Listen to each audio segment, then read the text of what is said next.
Shri VR Sunilkumar. നിങ്ങളുടെ മൂല്യവർദ്ധിത ഉൽപ്പന്നങ്ങൾക്ക് പുതു ബ്രാൻഡ് നെയിം കേരള അഗ്രോ നൽകിയത് അഭിനന്ദനാർഹമാണ്. ഇതിന് പ്രത്യേക ഷോപ്പുകൾ ആരംഭിക്കും. Yes minister.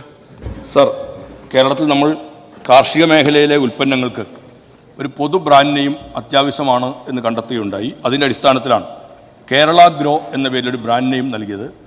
1076 കൃഷിഭവനുകൾ കേരളത്തിലുണ്ട്. എല്ലാ കൃഷിഭവനുകളിൽ നിന്നും മൂല്യവർദ്ധിത ഉൽപ്പന്നങ്ങൾ ഉണ്ടാക്കണമെന്ന് നിശ്ചയിച്ചു. എല്ലായിടങ്ങളിൽ നിന്നും ഉണ്ടായില്ല എങ്കിൽ പോലും 2000-ലധികം ഉൽപ്പന്നങ്ങൾ ഇന്ന് കേരളത്തിൽ കൃഷി വകുപ്പിൻ്റെ മുൻകൈയിൽ കൃഷിഭവനിൽ കേന്ദ്രീകരിച്ച് ഉൽപ്പാദിപ്പിക്കുന്നുണ്ട്. വ്യാപകമായി നമുക്ക് വിൽപ്പന നടത്തുന്നതിന് ഒരു പൊതു ബ്രാൻഡ് നെയിം വേണം എന്നുകൂടി ആലോചിച്ചു. അതിൻ്റെ അടിസ്ഥാനത്തിലാണ് ഇവിടെ ബഹുമാനപ്പെട്ട അംഗം സൂചിപ്പിച്ചതുപോലെ കേരള ഗ്രോ എന്ന ഒരു ബ്രാൻഡ് നെയിം നൽകിയത്. അതിൻ്റെ പാക്കിങ്ങിന് വേണ്ടിയിട്ട് ഇന്ത്യൻ ഇൻസ്റ്റിറ്റ്യൂട്ട് ഓഫ് പാക്കേജിങ്ങുമായി ധാരണാപത്രം ഒപ്പുവെക്കുകയും 14 ജില്ലകളിലും അതിൻ്റെ പരിശീലനം നൽകുകയും ചെയ്തു. നമ്മുടെ നാട്ടിലൊരു സാധാരണ കർഷകൻ ഉൽപ്പാദിപ്പിക്കുന്ന ഉൽപ്പന്നത്തിനും കേരള ഗ്രോ എന്ന ബ്രാൻഡ് നെയിം നൽകാൻ തീരുമാനിച്ചിട്ടുണ്ട്.